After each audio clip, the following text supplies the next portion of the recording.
Okay, today we were spent maybe three and a half hours working on the car. I have it running. I went out for a quick test run. Nothing too much to say. I'll show you what I did on the inside. Underneath the hood is basically the same. I'm having a little bit of steam come out of the top of my rad. Actually, it looks like it's coming out of all my pipes. I know it's low on rad fluid, so I'm not letting it get too hot here. But everything seems to be going okay. I installed this today, which is a fuel light up here, and then it actually goes to another toggle switch down here.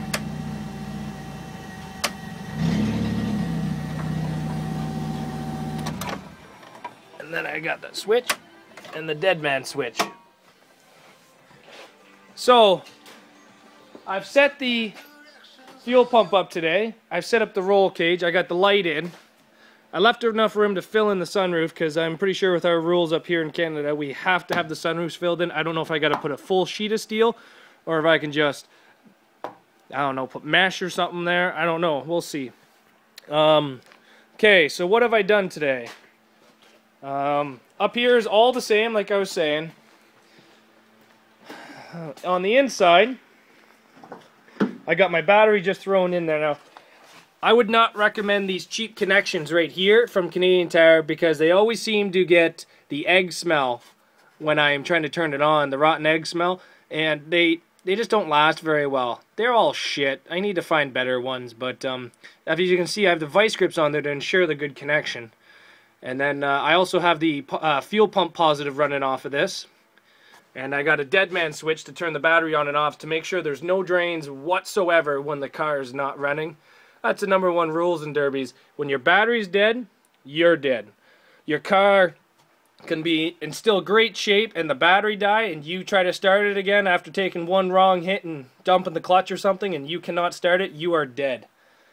Okay, and then the negative, I just have grounded right to the roll cage. I always take the mini grinder and take all the paint off to ensure a good connection. And then I've done the roll cage.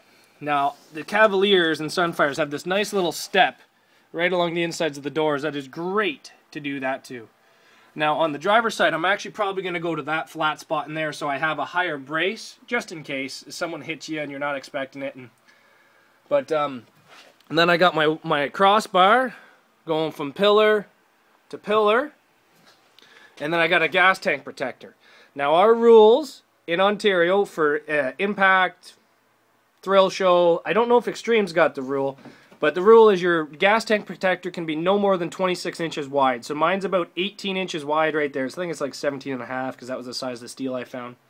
And it just comes back off of your main frame and back. It's got to be 3 inches away from your steel on the inside of the car. Now there's still plenty to do this. I actually want to take the trunk, the spare tire, and make it go flat. So that will be a lot of work with jacks and hammers and just time consuming. I got all my electrical ran for my fuel pump all just hanging down, the toggle switches on the dash and stuff. And that will all be tied up to the bar that has to go down the center of your windshield. But the glass is not coming out of this car until spring, so I don't want it to fill with snow. So that's what that is. Issue I had today. This Hurst shifter is great to grab onto, and the previous owner put it on there really good. Unfortunately, every time I pull on the e-brake, I smash my knuckles off of it. So I will either be taking off the Hurst shifter on this gear shifter, or I will be heating it with the torch and putting a bend into it so it will not smash me in the knuckles. I do have to take it off anyway to replace the plastic, I don't know if you called it a bearing or just a bushing inside of there because it's fucked, it's worn out. But the previous owner JB welded that into there, so I'm probably gonna have to cut it off anyway and put a different selector on it. But we'll see. Electrical, I haven't cut anything electrical wise on the car yet. It's just been put out of the way and off to the side. The sunroof still works, so I'm gonna try to sell that. Steel's still good, but we got the donuts on the back now, so there's no issue back there. But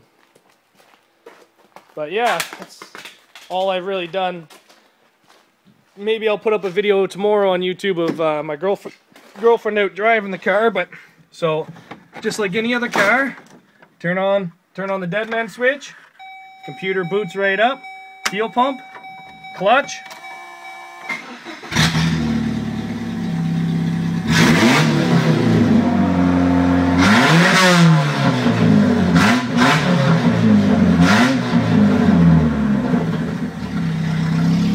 Now, a lot of the lights are on the dash, but who cares?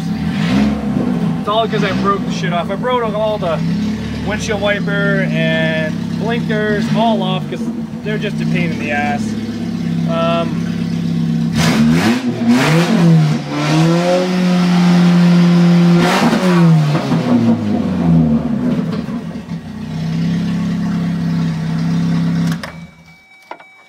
Then when you're done, you turn off the fuel pump, turn off the dead man switch, and you never have to worry about the battery dying. There's still little things I got to do to the car, but because it's a figure 8 car, I am allowed to reinforce the tie rods. So that dinky little tie rod back there in the background will have probably 1 by 1, maybe 1.5 by 1.5 angle welded down it. Yeah, I still got to do all my hood tie downs. I can do those, but I'm gonna also be unbolting the hood and then moving the hood forward about 4 inches. Just so I can have this open up inside of there, this space, maybe 4 inches or so like that. That way it still kind of looks factory. Bend it down in front of the bumper to hide other stuff that I'm going to put in there. But we'll see. Everything's going pretty good. Fuel tank's in. Fuel tank, you just ground right to the floor and then run the fuel line, the blue one, to a toggle switch. And then to your roof toggle switch and light, and then to your power. That's it. So that when you turn on that fuel pump, hold on. Whenever you turn off that fuel pump, the light goes off for officials to know that your fuel is off. A lot of people don't, a lot of derbies don't require this light, but it's nice. And then the light will work with either toggle switch. See, now I've turned the inside one off and that one won't come on. So, I think I might have some issues with the back brakes. This side had no pads at all left. So I'm going to contact my buddy Dylan, who's got a whole bunch of old Cavaliers sitting around on his yard, and I'm going to try to see if I can barter and take one of his set of brakes. They're fucking 35 bucks. Who cares? Alright, guys. I'm going to be uploading a whole bunch of these videos to YouTube tonight, so take care, guys.